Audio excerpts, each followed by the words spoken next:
هذا النور شفاء صدور فاض وعطر كل لسان وهنا. اور لوگوں کسی امام کی، کسی فقیہ کی، کسی محدث کی، کسی پیر کی، کسی مولوی کی بات تو قرآن سے ٹکرا سکتی ہے، لیکن نبی کریم صلی اللہ علیہ وسلم کی بات قرآن سے نہیں ٹکرا سکتی. کیوں نہیں ٹکرا سکتی؟ اس لیے کہ وہ بھی تب بھی بولتے ہیں جب اللہ کی وحی آتی ہے. نبی کریم اپنی مرضی سے بولتے نہیں. کیسے ممکن ہے کہ نبی کی بات قرآن سے ٹکرا جائے؟ خارجی پہلے تھے جنہوں نے کہا نہیں ٹکرا سکتی ہے، قرآن پاک میں رجم کی سزا نہیں ہے، کوڑے کی سزا ہے، اس لیے ہم رجم کو نہیں مانتے. اصل میں یہ ان کے عقل سے ٹکراتی تھی. کوئی بات عقل سے ٹکرائے اس کا مطلب ہے وہ قرآن سے ٹکرا گئی. ایک بندے نے کوئی بات سمجھی کہ شاید یہ بات قرآن پاک سے ٹکرا رہی ہے تو وہ چھوڑ دے. یہ خارجیوں کا پہلا نقطہ نظر تھا. کس چیز کا انکار کیا؟ بات لمبی ہو جائے گی، مختصر کرتا ہوں. پہلا انکار کیا رجم نہیں ہے قرآن پاک میں، یہ نبی کریم کی حدیث میں ہے، اس لیے ہم اس حدیث کو چھوڑتے. دوسرا کیا کہا کہ عورت حالت حیض میں بھی نماز کو ادا کرے گی. قرآن پاک میں کہاں لکھا ہے کہ حالت حیض میں عورتیں نماز نہ پڑھیں؟ ادا کرے گی حالت حیض میں. کس وجہ سے یہ نظریہ بنا؟ نبی کریم صلی اللہ علیہ وسلم کی حدیث کا انکار کیا. اسی طرح یہ جتنے سارے باطل فرقے مارد وجود میں آئے ہیں، اللہ کی قسم ان سب کے اندر ایک بات کامن ہے. کس وجہ سے ٹھوکر لگی؟ قرآن کو تو مان لیا، حدیث کو چھوڑ دیا. مجھے ایک بات بتلائی، یہ بات تلخ ہو سکتی ہے لیکن آج آپ نے ذرا اپنے سینوں کو کھول کے، دماغ کو کھول کے یہ بات سننی ہے، غور کرنا ہے.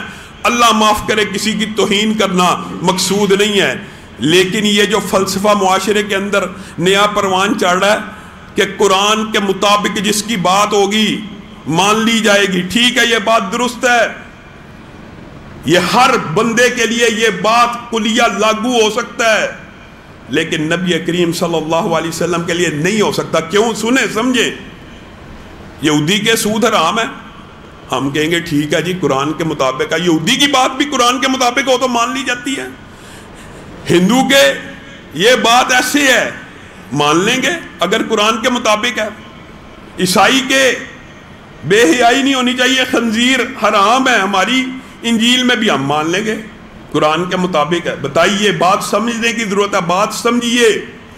اگر ایک یہودی کی بات بھی قرآن کے مطابق ہو تو مانی جاتی ہے، ایک ہندو کی بات بھی قرآن کے مطابق ہو مانی جاتی ہے، ایک عیسائی کی بات بھی قرآن کے مطابق ہو مانی جائے گی.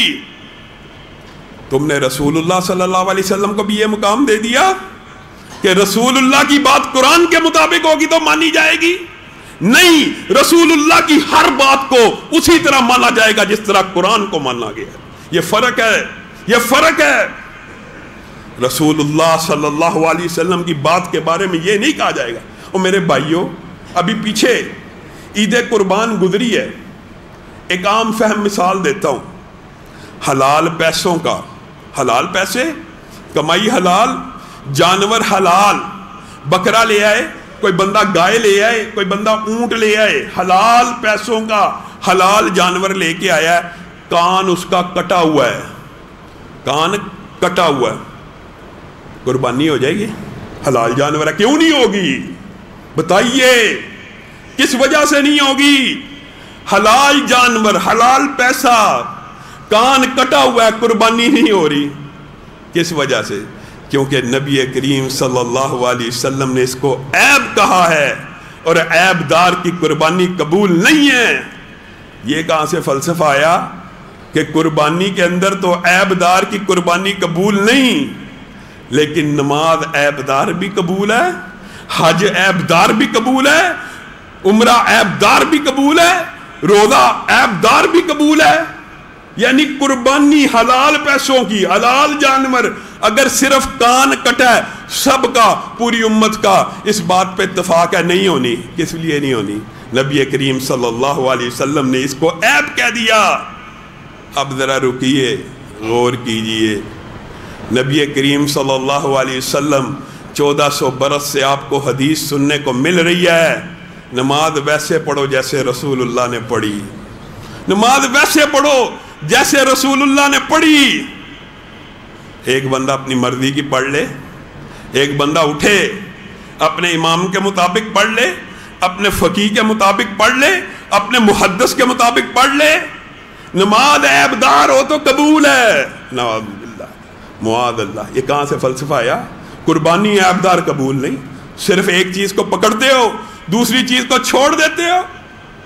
نبی کریم صلی اللہ علیہ وسلم کی حدیث کو, سچی بات یہ ہے, تلخ ہو سکتی ہے بات, اہل حدیث بعض بھائی بھی ایسے ہیں کہ واقعی حدیث کا احترام ہے, حدیث کی عقیدت رکھتے ہیں, لیکن حدیث پہ عمل کتنا کرتے ہیں؟ نہیں کرتے.